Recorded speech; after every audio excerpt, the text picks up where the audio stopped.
बात तो ये है कि आपको खबर बताई जाए, पर उसके पहले हमको मास साहब और मम्मी याद आ रही हैं। मास साहब स्कूल में बहुत हौंकते थे उन बच्चों को जो बदमाशी करते थे, जो क्लास में नहीं आते थे, जो अपना काम पूरा नहीं करते थे, जो मॉनिटर की बात नहीं सुनते थे।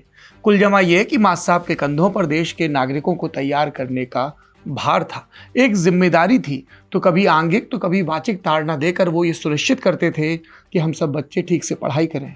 और घर में मम्मी कुटाई के लिए तैयार बैठी रहती थी। रात दिन मेहनत कर रहे हैं, तुमको स्कूल में भेज रहे हैं, ठीक से होमवर्क नहीं करते हो, शिकायत आती है, क्लास में ऊधम करते हो। ये सब हुआ, हम और आप देश के सभ्य नागरिक बन गए। एक कक्षा और है जो बैठने वाली है। क्या वहां पर ऊधम होगा? क्या वहां पर जिम्मेदारियों से काम होगा? क्या वहां मास साहब निष्पक्ष ढंग से अपनी भूमिका निभाएंगे? क्या इन सब कक्षा में बैठने वाले विद्यार्थियों का जो घर है, यानी हम और आप, इनसे पूछ पाएंगे कि ये जो कक्षा में बैठे हो, ये जो इतना खर्चा हो रहा है देश का, कुछ ढंग से काम काहे नहीं कर रहे, पढ़ाई काहे नहीं कर रहे, अपने दायित्वों की पूर्ति क्यों नहीं कर रहे? ये तो कहानी है जो अपने बुंदेलखंड से आपको आकर सुनाई है। अब मुद्दे की बात करते हैं। देश में मॉनसून की बारिश जारी है। संसद को मॉनसून सत्र का इंतजार है। मॉनसून के बारे में आशंका है कि बारिश जरूरत से कम होगी। संसद सत्र के बारे में अभी से आशंका है कि सफल बैठकों की संख्या हंगामे के अनुपात में कम हो सकती है। मॉनसून में कमी की वजह अल नीनो और दूसरे प्राकृतिक फैक्टर। संसद की कार्रवाई में कमी का कारण सरकार और विपक्ष के एजेंडे। संसद में काम का सूखा रहेगा या जलभराव होगा, हंगामे की बाढ़ आएगी या सरकार अपने टारगेट के तट पर पहुंच जाएगी, आज एक एक करके आपको बताऊंगा। नमस्कार, मेरा नाम सौरभ द्विवेदी है, ये इंडियन एक्सप्रेस हिंदी है। सबसे पहले नरेंद्र मोदी सरकार का टारगेट, एनडीए की कोशिश की वो डीलिमिटेशन बिल यानी परिसीमन विधेयक को पास करवा ली। एक्सपर्ट्स का मानना है कि इसके बाद सरकार लोकसभा और राज्य की विधानसभाओं में सांसद और विधायकों की संख्या 50% बढ़ाने की स्थिति में आ जाएगी। ये कदम संसद में महिलाओं के 33% आरक्षण के लिए भी सरकार की तरफ से जरूरी बताया जा रहा है। जैसा कि हम सब जानते हैं कि यह परिसीमन विधेयक केंद्र और राज्य के विषय को प्रभावित करेगा, इसलिए संविधान में संशोधन करना होगा। संविधान में ऐसे विशेष बदलाव के लिए खास बहुमत की जरूरत भी है। इस केस में खास बहुमत का मतलब है सदन में मौजूद और वोट करने वाले सांसदों का 2/3 बहुमत। देश के आधे से ज्यादा राज्यों की विधानसभा में बदलाव को मंजूरी भी चाहिए होगी। और यही वो कैच है जिसने देश की राजनीति में उथल पुथल मचा दी है। विपक्ष का आरोप, बीजेपी के नेतृत्व वाला एनडीए विपक्षी दलों में तोड़फोड़ कर रहा। मकसद लोकसभा में 360 सांसदों का समर्थन जुटाना। एनडीए की जमीनी सच्चाई अब ठहर के जानते हैं। लोकसभा में विशेष बहुमत से वो अब 41 सीट दूर हैं।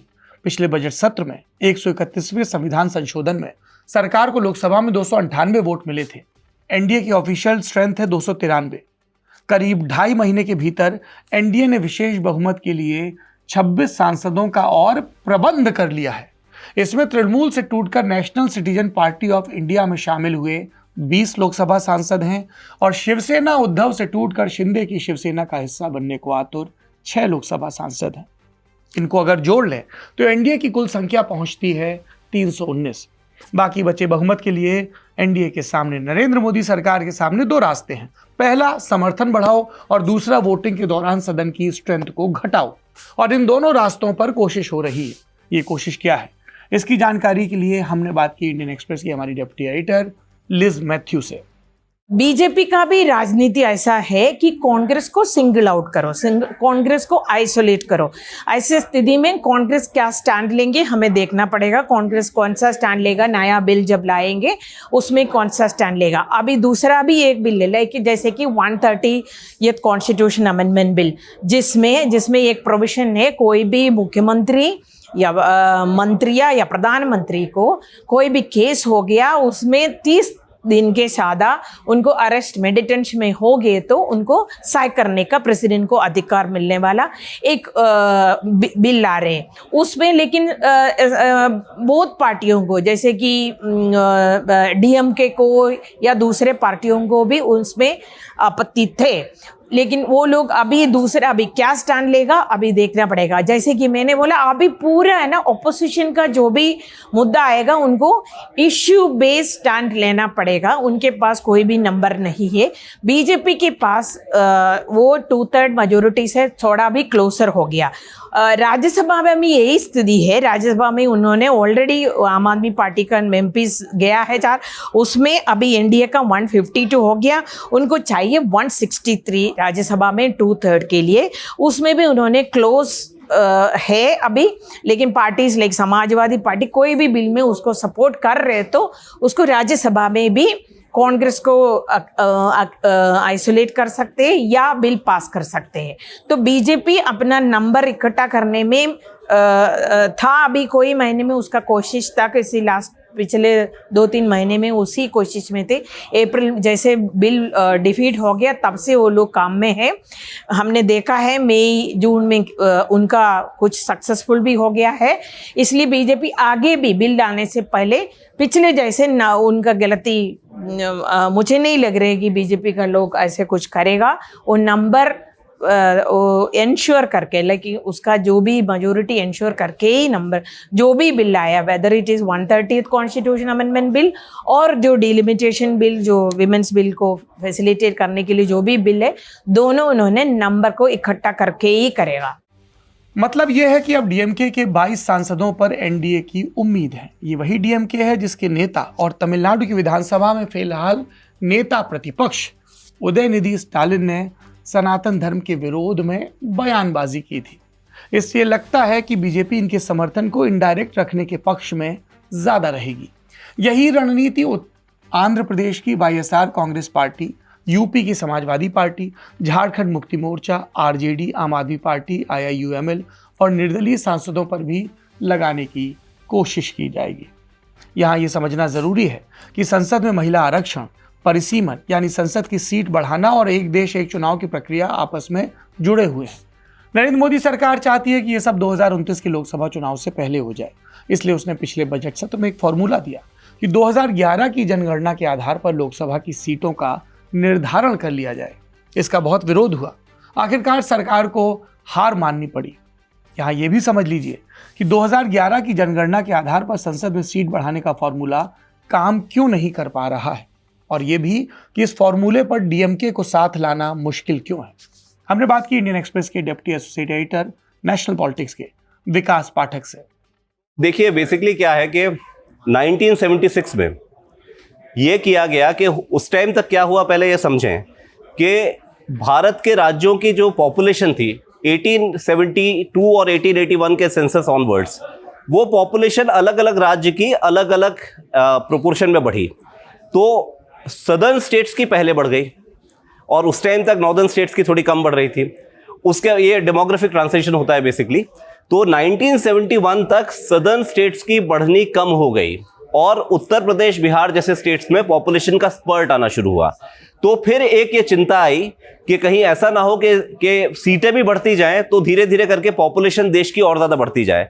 तो 76 में इंसेंटिवाइज करने के लिए फैमिली प्लानिंग को 1971 के आधार को फ्रीज कर दिया गया 25 साल के लिए, जबकि कॉन्स्टिट्यूशन बोलता है कि प्रीसीडिंग सेंसस जो है, पिछला जो सेंसस है, उसके आंकड़े पे डिस्ट्रीब्यूशन होना चाहिए सीट्स का।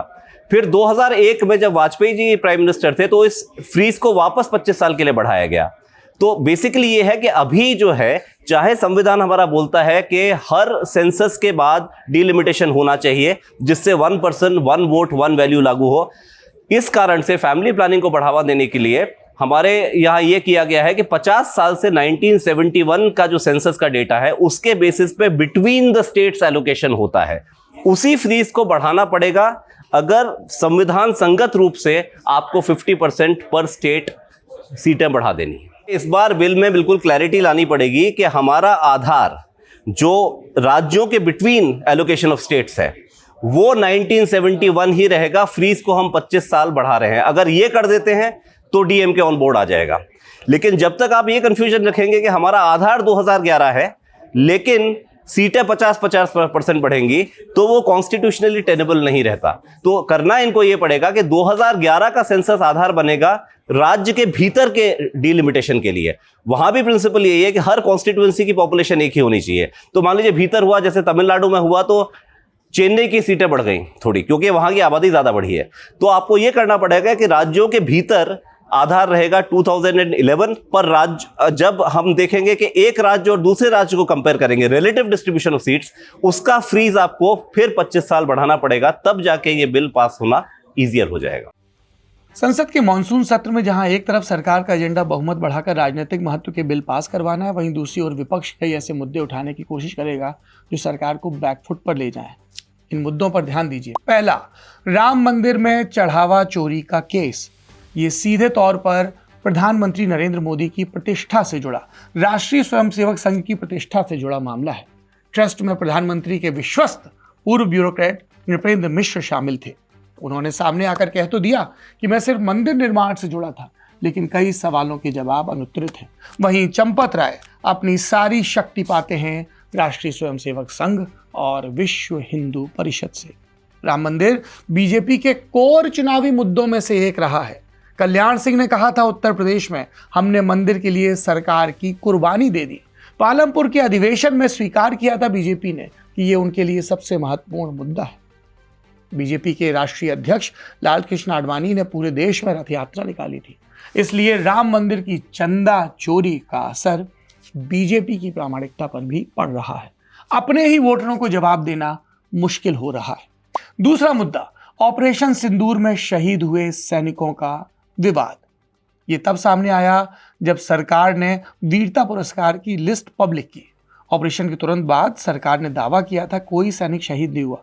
इसीलिए रक्षा मंत्री राजनाथ सिंह की वो क्लिप खूब वायरल हुई जो उन्होंने सदन में कहा था। तीसरा विषय है नीट पेपर लीक और सीबीएसई की कॉपी चेकिंग का विवाद, और इसमें शिक्षा मंत्री धर्मेंद्र प्रधान की जवाबदेही। चौथा विषय है अंडमान निकोबार प्रोजेक्ट विवाद। सरकार इस प्रोजेक्ट को डिफेंस, स्ट्रेटजी और इकोनॉमी के लिए जरूरी बता रही है। नेता प्रतिपक्ष राहुल गांधी इसे पर्यावरण और जनजातियों के खिलाफ बता रहे हैं। पांचवा मुद्दा, इंडिया ब्लॉक में सांसदों और विधायकों की तोड़फोड़। छठवां मुद्दा, मध्य प्रदेश और राजस्थान पर इंडियन एक्सप्रेस के खुलासे। इसमें मध्य प्रदेश के मुख्यमंत्री मोहन यादव की जमीन खरीदों से जुड़ा मामला है, और राजस्थान में अजमेर के सांसद और नरेंद्र मोदी सरकार में राज्य मंत्री भागीरथ चौधरी के सब्सिडी से जुड़ा हुआ मामला है। सातवां और बहुत अहम मुद्दा है पेट्रोल में इथेनॉल की मिक्सिंग पर, और सरकार का इस पे रुख क्या है। सुप्रीम कोर्ट में सरकार के पक्ष के बाद ये इशू काफी गर्म हो गया है। नरेंद्र मोदी सरकार ने सुप्रीम कोर्ट को बताया कि 20% एथेनॉल मिक्सिंग का वाहन के इंजन और गाड़ी के एवरेज पर कोई असर पड़ रहा है, इसकी जानकारी सरकार के पास अभी तक नहीं है। लेकिन कुछ ही दिन पहले भारत पेट्रोलियम कॉर्पोरेशन लिमिटेड के कार्यकारी निदेशक अनुराग सरावगी ने देश को बताया कि पेट्रोल में एथेनॉल मिलाने से गाड़ी के एवरेज पर खूब असर पड़ता है। Now the concerns of the people are obviously ethanol has a lower mileage. So it has 30% less mileage in the chemical form. ऐसा नहीं कि सरकार अपनी घेरेबंदी से अनजान है। नरेंद्र मोदी सरकार के फ्लोर मैनेजर पूरी कोशिश करेंगे कि विपक्ष को ऐसी जगह खींच के लाया जाए जहां सरकार भारी दिखे।